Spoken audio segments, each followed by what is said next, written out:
ассалому алайкум кадбонувони азиз, ба канали Кулчиқанд хуш омадед. бо хоҳиши сершумори шумо ороиши дастархон барои қабули меҳмон. пеш аз оне ки ба ороиш додани дастархон шурӯъ кунем, як нуктаи хеле муҳимро мехоҳам ёдоварӣ кунам, ки дар меҳмондорӣ як қоидаи тиллоӣ ҳаст ва агар ин қоида риоя нашавад, ҳама кӯшишҳо, ҳама таомҳо, харҷу хароҷоту ташвишҳои мо бефоида мешавад. қоидаи тиллоӣ ин аст, ки бояд дар ҷои аввал ҳурмати меҳмон ба ҷо оварда шавад. қадимон мегуфтанд меҳмон як рӯз меояд, вале обрӯи шуморо ба як умр мебарад. барои ҳамин дастархонро метавонед соддаву оддӣ ороед, вале эҳтирому одоби баланди шумо ҳамаи камбудиҳои дастархони шуморо мепӯшонад. хуб, акнун шурӯъ мекунем.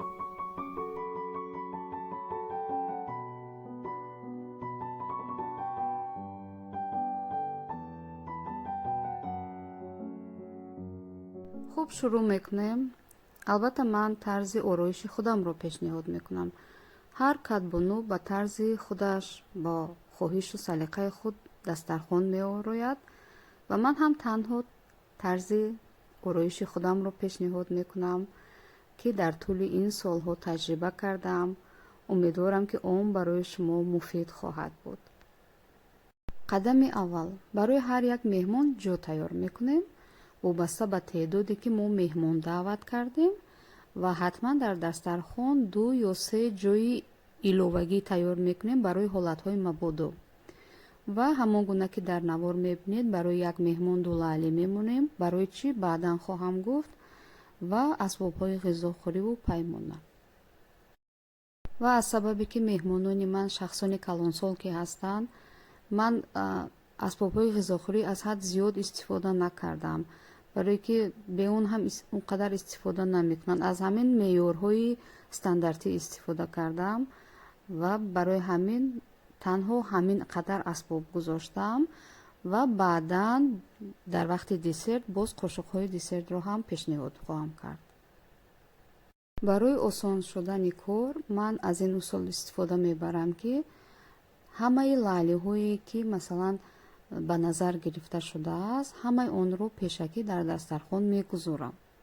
масалан кадом хӯриш дар куҷо меистад, кадом чиз дар куҷо меистад, анамин чӣ хеле ки ҳозир дар навор мебинед, ман пешакӣ лаълиҳоро оварда мегузорам. ва баъд вақте ки хӯришҳо тайёр шуданд, асартиҳо тайёр шуданд, танҳо ба анамин лаълиҳое ки монда шудаанд меораму мегузорам. ин корро бисёр осон мекунад. шумо дигар вай намешавед ки чиро дар куҷо монам, кадомашро монам. аллакай тақсимот ки шудааст, шумо танҳо оварда хӯриш ва салатҳоро дар ҷойи муайяншуда мегузоред. обмеваҳоро дар аввал ва охири дастархон ба ҳамин тартибе ки дида истодаед, дар аввал ва охири дастархон мегузорам ва дар дастархон танҳо мева, хӯриш ва асартиҳоро мемонам. яъне дар дастархони қабули меҳмон ман мағзу мавиз, қанду ширинию шоколад намемонам. барои ин кор ман аз дастархони иловагӣ истифода мебарам. яъне ҳамаи маҳсулоте ки барои десерт лозим аст, ҳамаи онҳоро ман дар дастархони иловагӣ мегузорам.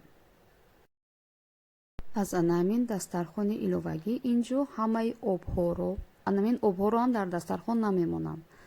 ҳамаи ширинӣ, мағзу мавизро дар анамин дастархони иловагӣ нигоҳ медорам.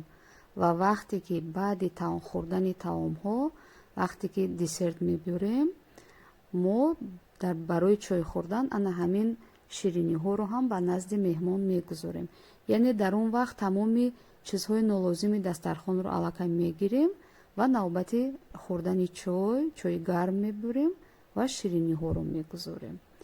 ва дар охир меваҳоро ҳам бурида, меваву десерт ва ана ҳамин шириниҳое ки мебинед, инҳоро дар охир пешниҳод мекунем ва дастархони мо аллакай ороиш дода шудааст.